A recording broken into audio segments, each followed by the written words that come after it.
طاہر صاحب اگر ہم بات کریں پن پوائنٹ کریں جو اسٹڈیز ہوئی ہیں اس کے اوپر اسٹیٹس جب دیکھے گئے ہیں تو ایگزیکٹلی یہ دیکھا گیا ہے کہ دونوں میاں اور بیوی کی جو پرسنٹیج ہے جس کی وجہ سے سب فرٹیلیٹی یا انفرٹیلیٹی ہو رہی ہے وہ سیم ہے. ہارڈلی کوئی 3-4% کا ڈفرینس آ رہا ہے.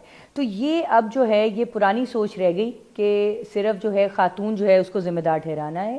اب بہت سے مرد ایسے ہیں کہ جن کے اسپرم یا تو ویک ہیں یا ہے ہی نہیں جس کی وجہ سے انفرٹیلیٹی ہو رہی ہے. اور ہمارے ہاں میں جیسے آپ نے کہا کہ ایک اسٹگما اٹیچڈ ہے فیمیل کے ساتھ کہ اگر اولاد نہیں ہو رہی تو فوراً انگلیاں اسی کے اوپر اٹھائی جاتی ہیں کہ جی اس کی وجہ سے بچہ نہیں ہو رہا یا یہ خاتون ہے تو دوسری شادی کر لیتے ہیں. بڑا ایک ہمارا ایزی سلوشن سمجھا جاتا ہے.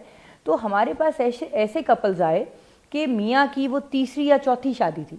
تو پتہ کیا چلا کہ جی بچے نہیں ہو رہے تھے تو بجائے اس کے کہ ٹیسٹ کرائے جاتے تو بڑے آرام سے دوسری شادی کر لی گئی.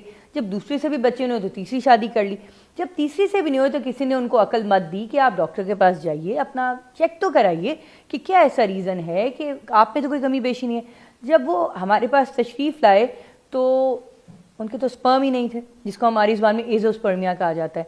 پھر جو ہے ان کا ٹریٹمنٹ ہوا اور سارا کچھ ہوا لیکن ٹریٹمنٹ اویلیبل ہے لیکن جب تک پیشنٹ ہمارے پاس آئیں گے نہیں تب تک ہم نہیں ہو جا کے سکتا. ان کی کھوج نہیں لگا سکتے.